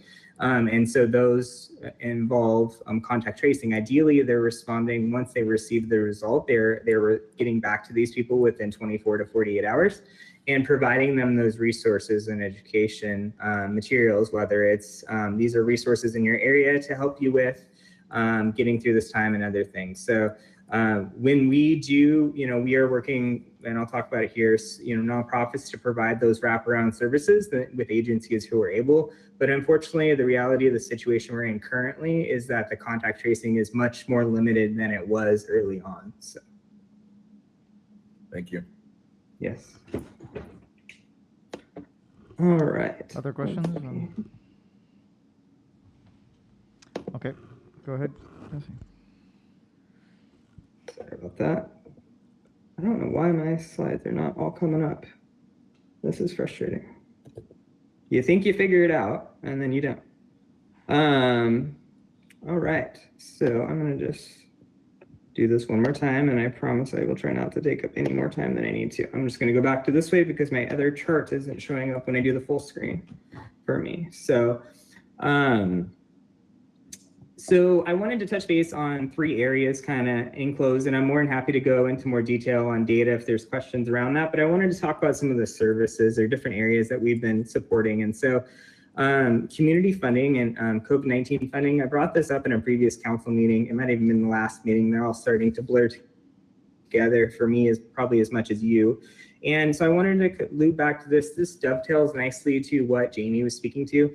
This is funding in which is going out to the community to provide a service, as we're calling it. So we have received through different funding sources and in assisting other nonprofits within our city, we have been able to acquire or be in possession to distribute, or it's going toward a service of $1.375 million across this. So those funds range from Oregon Health Authority, in which we have received grants through Woodburn Downtown Association and Love Inc. to provide wraparound services. Love Inc.'s been doing utility assistance, rental assistance, all those things, as well as additional funds for Woodburn Downtown Association would have been focusing on business support in the way of PPE supplies, as well as working with our Russian-owned businesses and really focusing on that Russian Slavic community for facial coverings and other things to make them culturally relevant and tied in there. Marion County provided $150,000 to Love Inc. to continue those wraparound service, rental assistance, utility assistance, etc. The city with the $413,000 in the reallocation of those rehab grants that are now in a mortgage assistance program, which I'm happy to report that is being utilized right now and has in the process of, I believe it's completing two families for a significant sum of money to support these families. Our own Woodburn Cares funds, as Jamie lined out, Northwest Senior Disability Services grants, which went toward a Aware Food Bank to assist them in their distribution of food to the senior Latinx community. Business Oregon, again, is in the grant that Jamie spoke to, as well as Woodburn Rotary, and then the Federal Transit Administration is really helping keep our transit system operating. Ever since COVID opened up, we went to a no fare system.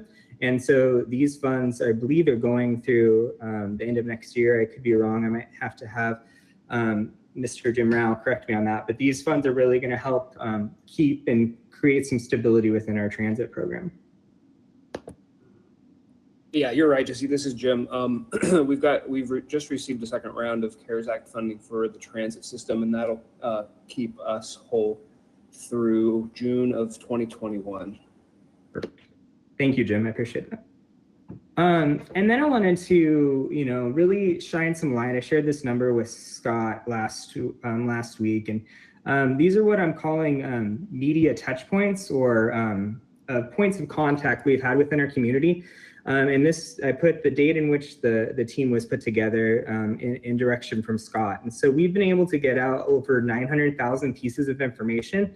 And this is a slight estimate because these are going off some of the radio estimates we've received from Radio Pader, as well as the Russian Slavic Family Radio. But these are all the different avenues in which we've provided education and outreach. We've provided information about our different funding sources and programs, such as Jamie's programs, and several other things. So I was just, the team that we have been able to put together, and with Tommy and Maricela and Andy Shadrin and Irene Konev, our consultant, it's just been really an amazing effort. And I'm very proud to say how this has kind of organically became a very even effort in the way of digital media through social media, e-blasts, and websites, taking about just over 30%, as well as printed materials around that 30% way as well, and then radio. So we've just through these touch points, and this is not even including our banners in which you see around town, our A-frame signs, or even when we were on the outlet reader board early on in the pandemic. So I hope to really, it sounds like a silly thing, but for myself being somewhat goal oriented on data, I just really kind of hope we can hit that million touch point marker there by the end of the year. I'd be something really proud of. And you know, the course of 8 months, I'm pretty proud of this number. So. And then I also wanted to talk about the PPE distribution. We do have some PPE obviously still available at the Aquatic Center for distribution to our businesses and local nonprofits and churches, et cetera. We're still working on that process, but we're currently at just almost 62,000 units of PPE. And we really worked through our partnerships, whether it be nonprofits, faith-based communities, or others, the school district, et cetera, to share these resources. We have additional sneeze guards now in stock. We've tried to get creative in the way we could sport with coloring books and crayons. Those were just recently given out during even the Love Santa event this weekend at Centennial Park and the other sites that they did to serve those 450 families with food boxes. And then facial coverings. Obviously early on, we received amazing community support before that CARES funding arrived. And it's gone to use, as well as personal hand sanitizers, social distancing markers, so these businesses can be set up in a manner, in addition to the sneeze guards, to protect their employees as well as their patrons visiting. It's really been kind of a whole holistic effort there. So, but with all that said, I would like to now just open it for any questions. Jesse, you've done a fantastic job. I really wanted this in front of the council to say thanks for everything you've done to step up and take this on. For those of you who attended the League of Oregon Cities annual conference this past year and attended the COVID response sessions, I would put the accomplishments of Woodburn up against any city in the state of Oregon. And Jesse, I don't know if any other cities got into the PPE business and distribution in their communities. I know of no other city in Oregon. Do you? Has Oregon done that? I currently haven't heard of anything. I would really defer to Jamie. She might have heard from some of her buddies, but early on, the city was about education, outreach, providing PPE to our community, and I don't think any other city in Oregon has done that, at least not currently. So we've been innovative and creative, and we've worked really hard to get funding, programs, services, and to help our business community remain viable. I'm just super proud of the effort of the city here and what the team has done. Thank you, Scott. And I'm glad I can add epidemiologist and statistician and several other things to my resume, I feel, after this. So thank you for the opportunity, and I'm open to any other questions. So. I'm seeing no green microphones, which is the sign you want to say something. Jesse, just one more thing. Jesse and I received an email from Antonio German, the director of the Salud Medical Clinic, who we've been in contact with throughout this, with good news about kind of his position. I think it'll make our community feel good about that. So maybe could you share that? Yeah, so Dr. Antonio German out of Salud Medical Clinic, we actually know him very well at this point. He's been on our Russian Slavic radio with Irene. He's been on the Cocoon radio with Maricela a lot. He's absolutely an amazing asset to our community, but he reached out. He's been serving with I believe it's the governor's office on their COVID response. And he said he really just was advocating for our community and how we can really get out information in the way of vaccinations and education around that. And I responded to his inquiry by informing him that we, myself and Maricela Guerrero, are both part of a vaccine distribution council, or actually it's education and outreach council that's being led by Pacific Source, which is partners with several other medical providers. And so we're just really trying to formulate a messaging response with Marion County involved and everyone else to have a consistent messaging. I think early on there was so many different paths of messaging, and it got very confusing for folks. And so this team is really trying to work hard to create a clear, concise message that's culturally relevant And so we're hoping to sit at these tables and not only advocate for our Woodburn community, but just other ones across the state who might not have that representation there to speak for them, whether it's those of indigenous languages or the Hmong community, et cetera. So hopefully that addresses that for you, Mr. Mayor. So. Thank you. Councilor Swenson. Thank you. So just a quick question about that. The efforts have been amazing so far. And this goes back to something that Mel said in her presentation, mentioned offices. Did I understand correct, Mel, that offices may not be looking at a reopening phase until May 2021? Can you tell me a little bit more about that? And then I'll follow up with my actual question for Jesse. No, the OSHA guidelines are in effect for COVID-19, this temporary rule till May 2021. Okay.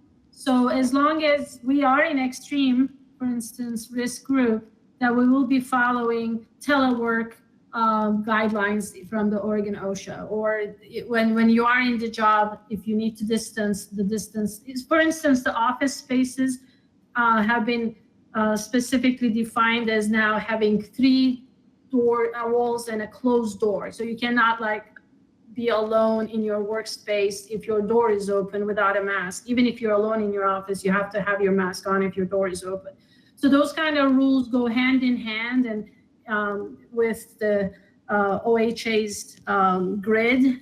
So where we sit, we're just kind of they sit on top of each other, and we follow both as it makes sense. So they support each other basically.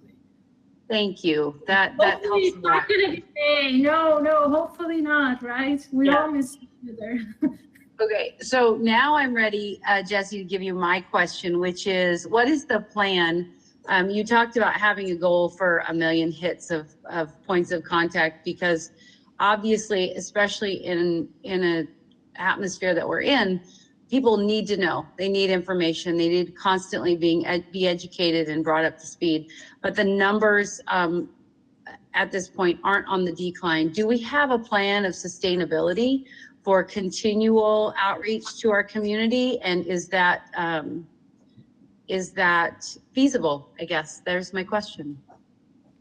Yeah, I think we do. I think we've created a great network of partnerships, and hopefully there is additional CARES funding, because we have been able to allocate a portion of these CARES funds to continue forward in this effort. It is definitely bolstered the effort, no doubt, but I don't want to speak out of turn, but I imagine I might defer that to Scott, that we as a city are committed not only to ourselves as Woodburn residents and city staff, but also to our region. I think we've really been able to take hold and support these communities that didn't have maybe as robust of as a support system as we have. And so we're always continuing to look at different grant opportunities to continue this work. We received some funds early on, and then in the funding sources that we did receive for some other nonprofits, we built in education and outreach portions that we're helping facilitate, because that is kind of our wheelhouse, and versus the actual direct social services they're providing. So we really are trying to capitalize on all our skill sets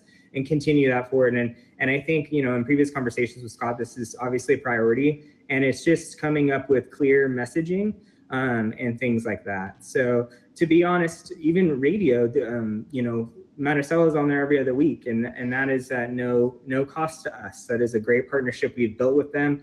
There's several of these avenues that we've been able to establish. There's some of these mailers that are already contracts we had in place for the aquatic center, and so we're maximizing that usage versus that going to maybe another thing. So currently, due to currently the aquatic center not being open, we're using that resource and capitalizing on that effort. So we're really trying to move the chess pieces in our favor. So.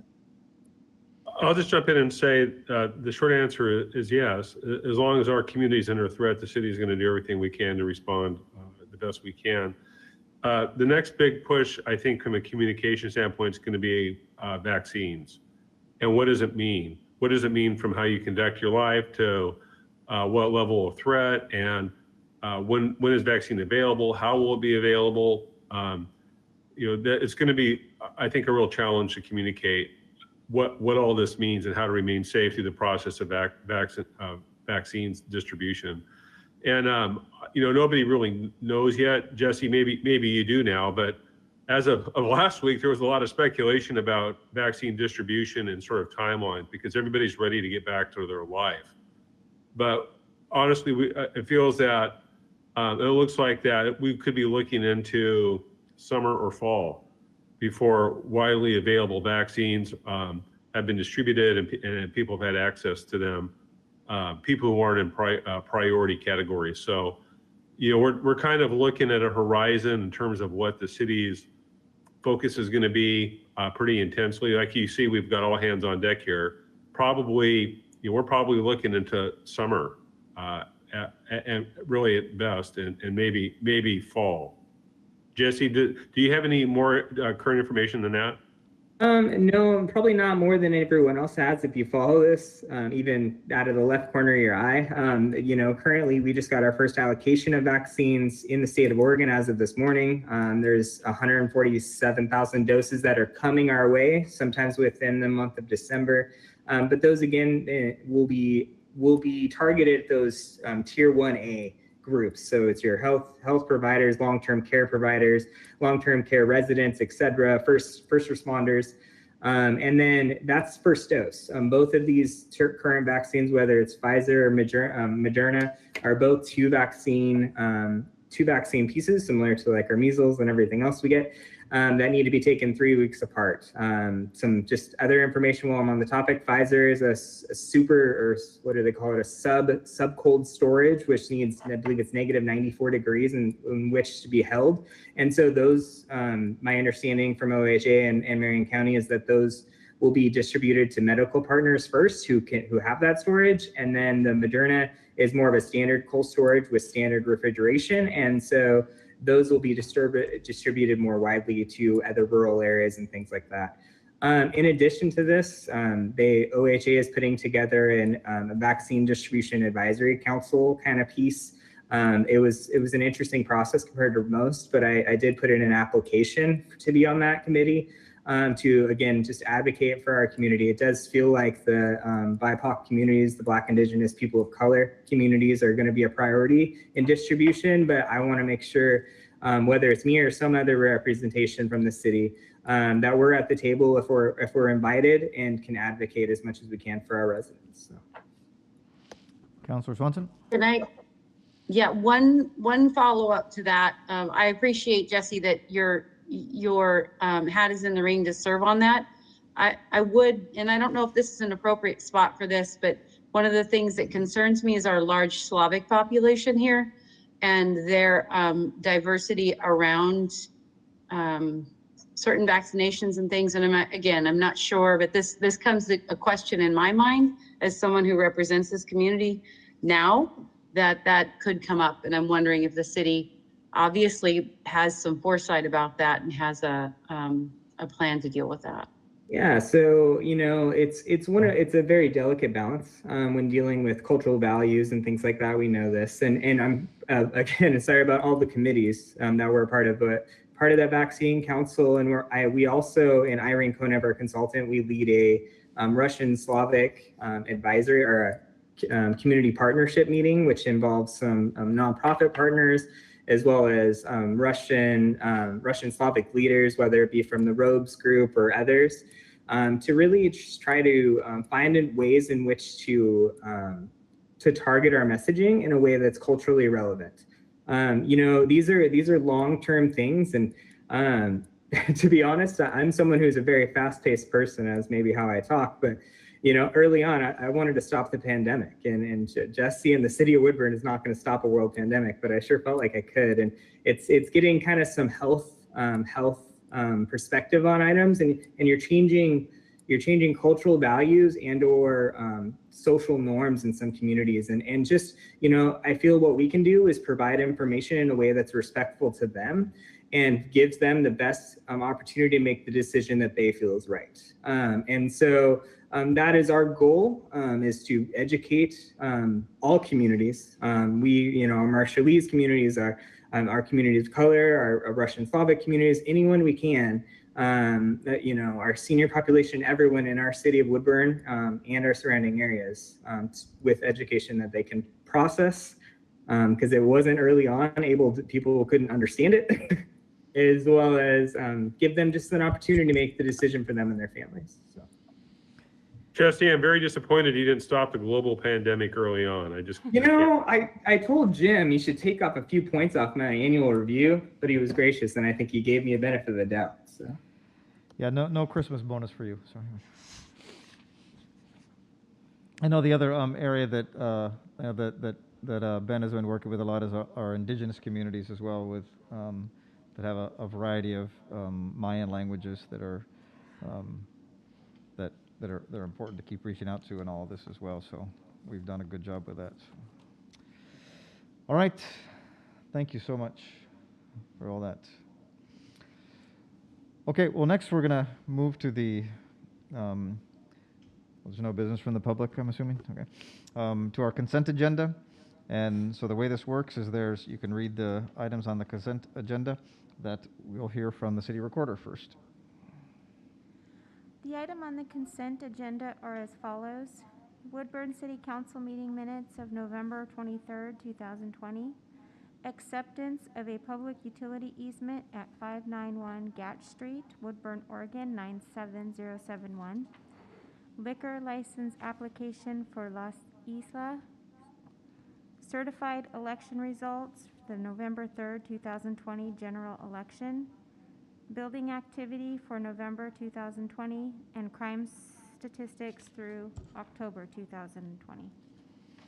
So the way this works is if any counselor can pull one of these items from the consent agenda to vote on separately, or at this time, if anyone has a question about any of these items, now would be the time to ask. Mr. Mayor, if I might, under the crime statistics through October 2020, I'd like to ask that Police Chief Ferreras, who's on this call, can quickly bring the City Council up to speed on what we're seeing in terms of car thefts in Woodburn, which is skyrocketing to a level that I don't think any of us have ever seen before, and what that means for the community and what we can do about it. So if it's okay with you, Mr. Mayor, I'd like the Chief to address that for the City Council just briefly. Chief Ferreras. Thank you, Mayor and Council. Jim Ferreras, your police chief. We do have an auto theft problem, and we aren't alone. Just about every agency in the Willamette Valley is experiencing the same thing. To put it in context, 3 to 4 years ago, we were experiencing 40 to 60 stolen cars a year. And last year, we were in the triple digits. We were at about 147. So far this year, or at least as of October 31st, we've had 250 cars stolen in Woodburn, and the number keeps climbing. We'll break 300 by the end of the year. We have made some arrests. We've made 48 arrests as of the end of October for auto theft, but much of this is driven because of COVID and the restrictions on the jails in terms of who we can take, what prisoners or offenders we can take to jail. We're under a mandate to cite and release most Class C felons, and auto theft is a Class C felony. So we catch someone in a stolen car, they get a ticket, and they're on their way. And it's a pretty sad state of affairs. So what we have been doing is working with our partner agencies. We find a lot of stolen cars from Portland and from Salem in Woodburn, and they find a lot of our stolens in their cities. So we've been communicating with those agencies, but we've been trying to push some information out to the community that we have done in the past to park your car in a lit area, keep it locked, don't leave it running with the keys in it, don't leave things in it that invite thievery, things of that nature. So we're going to keep pushing that crime prevention message to our community. But I'm concerned because as long as we have restrictions on who we can take to jail, we're going to see not only auto theft, but property crime continue to be a burden in our community. Chief, one of the things you mentioned to me, I hope you would touch on briefly, that it's kind of hidden statistic there, is the human impact on these families, the types of vehicles that are being stolen, and the hardships it's creating on our families. Could you just touch on that a little bit? Because I think it's easy to overlook the the impact and who's being impacted by this and what it means. Yeah, that's a great point, Scott. Thank you, Mayor and Councilors. What we're seeing is more often than not, while a variety of car makes and models are stolen, more often than not, it's late 90s models Toyotas and Hondas. These are cars that belong to families, to working people who have one car in their family. That's all the transportation they have, and that car gets stolen, and they're just in a real pickle. So that's a big concern in our community is what we're seeing in the impact on our families in particular. That actually is one of the reasons why I've essentially instituted a couple of years back a no pursuit policy. Unless it's a violent felony, my officers don't pursue cars any longer. We don't chase stolen cars, and here's why. Number one, the risk to the officer and to the public and to the offender is very great, and I don't want anyone being hurt or killed over a stolen car when I can't even take the offender to jail and hold the offender accountable. Human life comes before any kind of criminal charge in that regard. And the second reason is what we were just talking about. This is sometimes people's only access to work, to school, to church, to the grocery store, to the bank, whatever the case may be.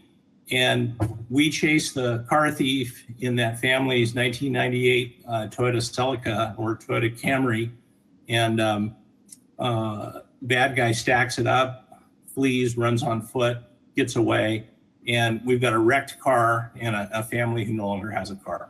So it makes sense to me that we'll catch them another way and not chase them. But that's not the reason for our numbers being up. Our numbers are up because we can't take car thieves to jail because of the COVID restrictions. Councilor Carney, unmute. I got to turn my mic on. Chief, are there any hot spots in town that we might want to just keep our eye on? Not necessarily, Councilor. These cars are being stolen citywide. We're seeing them in East Woodburn, West Woodburn, shopping centers, parking lots, driveways, you name it, it happens. We're talking 2 to 4 cars a day citywide that are stolen, and 1 to 3 a day that we're recovering from not only our own stolens, but outside agencies. Thank you. The frustrating part for us, and Chief and I talk about this a lot, is the impact is significant to our residents, but our ability to help is not great. And so it's very frustrating. A lot of people look to the city to do something. And I know that, there's a sense of dissatisfaction. Oh, the cops never do anything. Oh, crime, these car thefts is out of control. But, what hampers us is the system, and downstream from the system that includes prosecutions and incarceration is where the trip up is, not with our desire or the efforts that we want to put into trying to protect those our neighborhoods. So it's really difficult position for us, and I know it's hard on our police officers too, because this is why they want to be police officers, to help, and I know it's hard on them as well. So I once wanted to call that to the council's attention under crime statistics, and before we move on, thank you, Mr. Mayor. One of the crime prevention programs we put into place, though, with auto theft is Deputy Chief Pilcher and his team have been, they developed out a program working with auto parts stores in Woodburn that carry the club, the steering wheel club that locks the steering wheel in place to prevent the car from being stolen.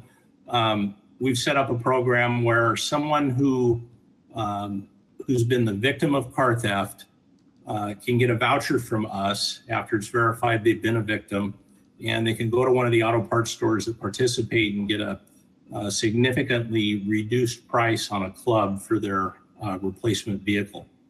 So hopefully they don't find themselves becoming a victim again. So that's one of the things we put into place, but yeah, unfortunately the numbers are outpacing our efforts. Well, the chief predicted this for my car, my mom's 92 Honda, and it's only been stolen once. But it is a poster child for, I mean, I live in a neighborhood where, I mean, I leave my keys in the front door, my garage door open all the time, and nothing's ever stolen. But when people are after, I mean, they're after the car, right? And it was, you know, one of our police officers assured me that, you know, that there was a likelihood to be recovered. 2 days later, I picked it up at a junkyard in Salem. So maybe speak to that, Chief Ferris, that we do have the recovery rate is something you're really working with and probably coordinating with Marion County and the other police jurisdictions. It is. We talk to our partners regularly about this issue. We discuss it at our monthly chiefs meeting. Our folks talk amongst themselves and trade information. And as I mentioned earlier, we're seeing a number of Salem and Portland stolens in our city, and they're seeing a number of ours in their cities. All right. Okay. Back to our consent agenda. Is there any other councilors that have a question about any of the items? Councilor Carney? Mr. Mayor, I make a motion that we accept the consent agenda. All right. Ready, new I councilors? second. Here's your chance to vote for the first time. All those in favor? Aye. Aye. Opposed? Aye. All right. The motion carries. Excellent. Okay, in general business, we have 2 items. The first one is the award of a construction contract. Good evening, Mr. Mayor and City Councilors. I'm Eric Olaquist, the Public Works Projects and Engineering Director. And the first general business item before you is for the award of a general construction contract for Phase 1 of the Parr Road Water Supply Well Project, and involves mainly well drilling activities and well casing installation. And the new well will be an additional water source to the Parr Road Water Treatment Plant and will provide much needed future water capacity as development expands throughout the city. All right, any questions for Eric?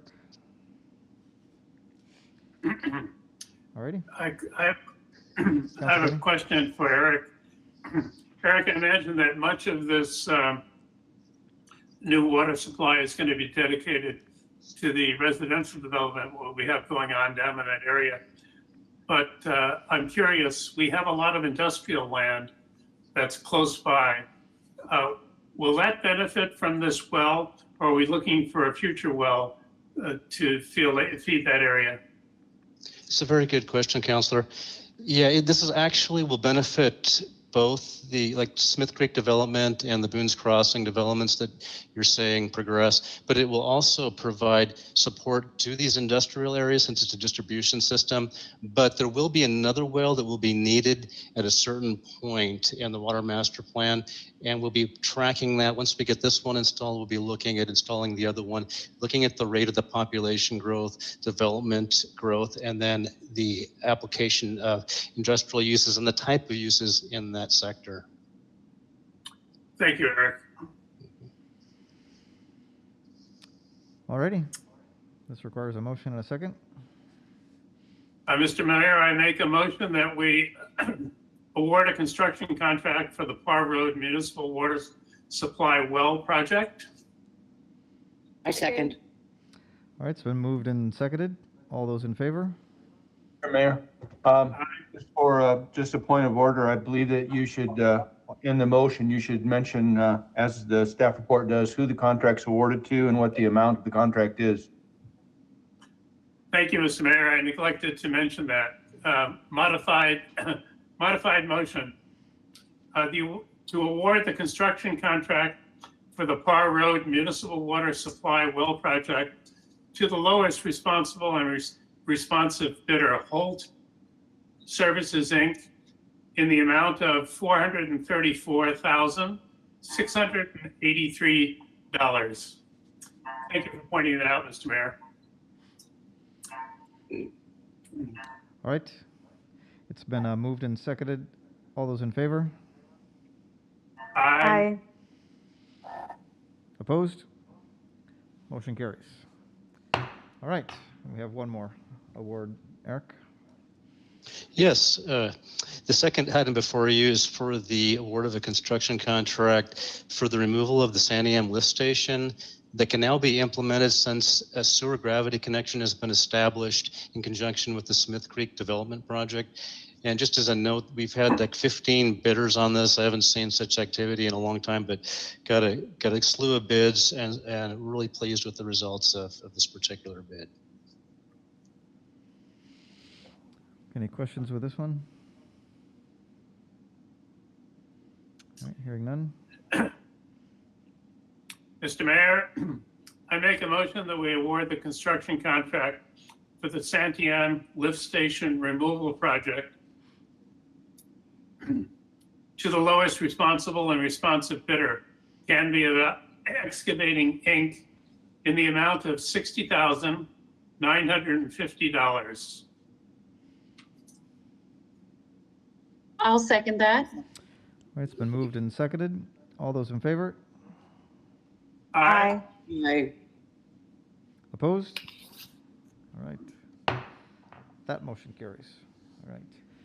And to a point that we'll all hear our city administrator speak about, one of the most important things we do in the city, of course, is provide water to people. And so we just did. Nice job. Okay, with that, we'll move to the city administrator's report. Thank you, Mr. Mayor. I'll be a little brief tonight. I would like to welcome our new city councilors. You can expect a phone call from Brenda in the next couple days. We have an orientation onboarding program for newly elected officials here.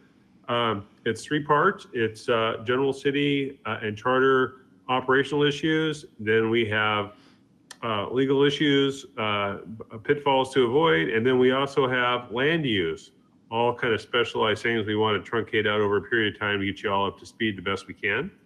And so we'd like to schedule those starting kind of in early January at some point, whatever works for your calendars. But Brenda will be reaching out to you. We're trying to take our program and we're trying to put it into a electronic format. So we're still working on that, but I'm excited to go through this. I'm pretty passionate, as you'll see, about local government. And I always look forward to talking about how we do it and why we do it here at the City of Woodburn. I want to tell the council that Love Inc., as many of you know, has moved into the Family Resource Center, which is a conclusion of a long time project that we've been working towards here at the city, but they moved in last week. And so that's pretty exciting and a good use of that community development block grant. I don't know if I was able to share with everybody, but it was mentioned earlier, the city was able to modify our CARES business assistance program to include nonprofits. And as a result, we were able to provide Love Inc. a $12,000 grant. Jamie and McKinsey worked on that program and looked at the criteria. They put in an effort to do that in a way that ensures compliance and keeps us out of trouble with the Fed. So kudos to them and the work at Love Santa and what they do in our community. And then finally, people have been asking me quite a bit, what is the plan for the police chief recruitment? And I'm going to talk a little bit about that in January with you, where I'm outlining the process now, what the scope of that's going to look like, both from an operational standpoint here at the city, what is the community input process going to be, and sort of whether the timeline on the horizon, and we see all this kind of shaping up. So it's kind of in process now. I'll look to brief the council on replacing our outgoing police chief, who intends to leave in February unless he changes his mind. And he could change his mind if he wanted to change his mind, I suppose, if he wanted to. If he wanted to hang on for another year or two, for example, he could do that, Mr. Mayor. But if he chooses to leave in February, we're going to have to work on it. So I'll give the council a brief on that in January. That's all I have, Mr. Mayor. Okay. Council reports. Councilor Shub. Well, I just wanted to say I was very excited to be a delivery car for 300 loaves of bread for 3 different locations Saturday at Love Santa. seeing all those great volunteers out there was exciting. It was my outing. And I also just want to welcome each of our counselors and looking forward to working with everyone. Thank you. And Councilor Schaub, could you share a little about your work with the food bank?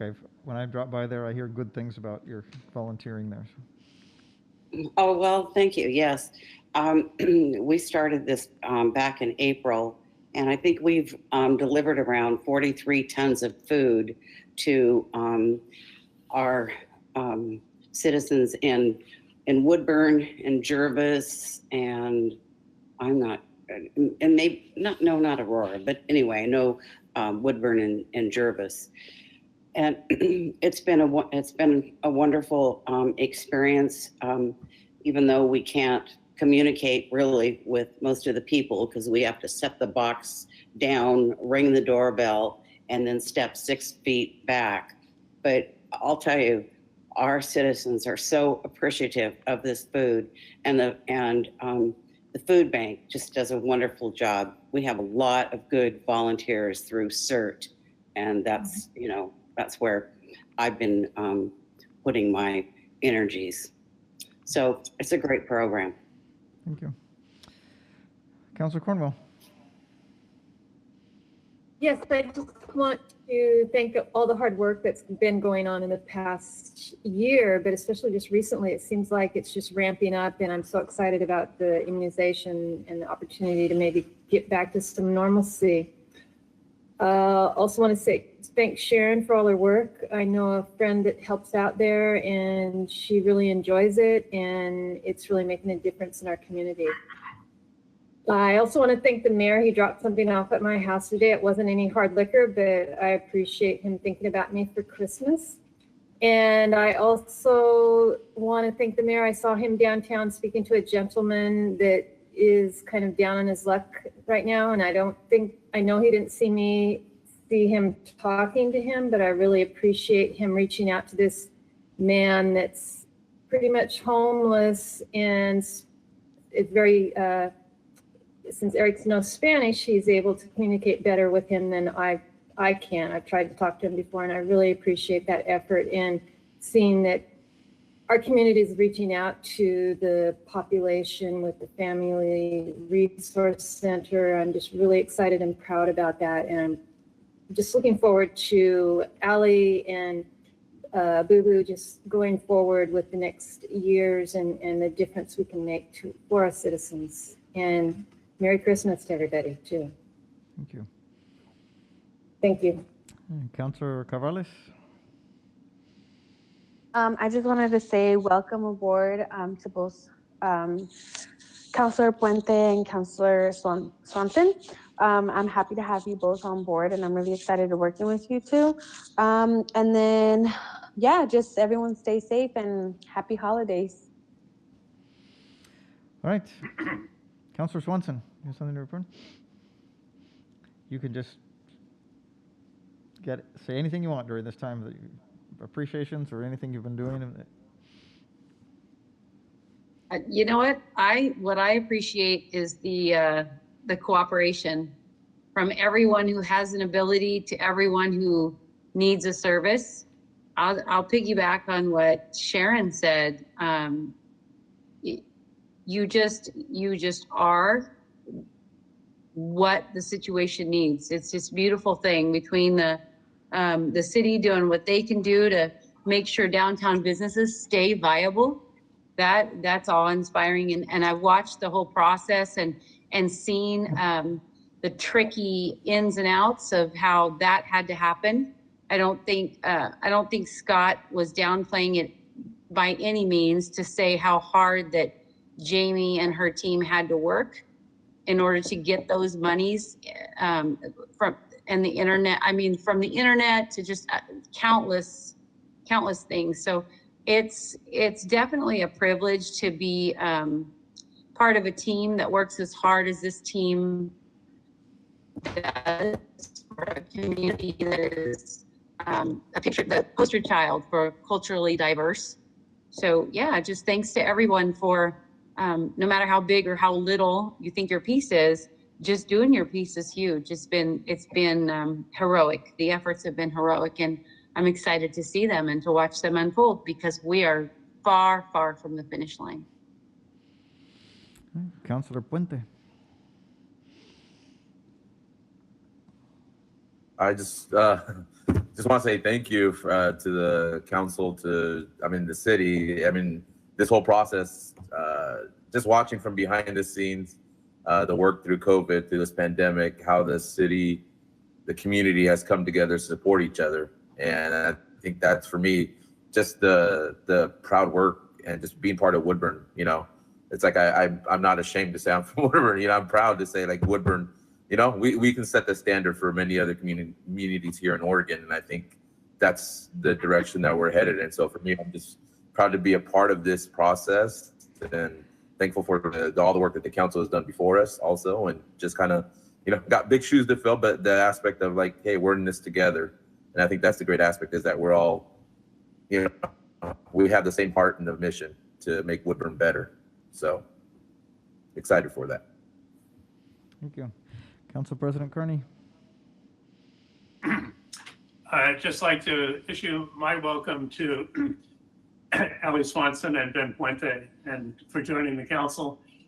And, I think tonight's meeting is an excellent introduction for our two new councilors, because what we discussed tonight is sort of an extrapolation of what we normally discuss at all of our meetings, and it was extended now because of the COVID, Jesse's description of what we do for COVID. But it also encapsulates much of what this team, as you described it, tries to do in a cooperative way to add a wholesome nature to our community. And I want to welcome you aboard, welcome your contribution, and have a Merry Christmas. Thank you. So I want to say that I started with Sharon and Mary Beth with you dropping off the presents, but the rest of you shall get one. They're ornaments that are mostly transparent, which I thought would be a key, and they have a shades of like hippie colors in them. So that's my gift, to be transparent but keep my little hippiness there. So, anyway, the rest of you shall get one on your doorstep at some point. Eric, I thought mine was filled with booze. So, you're disappointed. Only Lisa got the booze. Oh, I'm sorry. Thank you. And I'll just shout out to some people too. It did, when I was for the first time had some breakfast with Rogelio downtown, and then I got a key from Allie to go to Love Inc. and she showed me where the jeans and the shoes were. Got him a shower pass. I think he's the epitome of. And I don't know if he's used the shower pass yet, but and working with our people downtown, and just everyone who was helping to volunteer with all the efforts this Christmas season.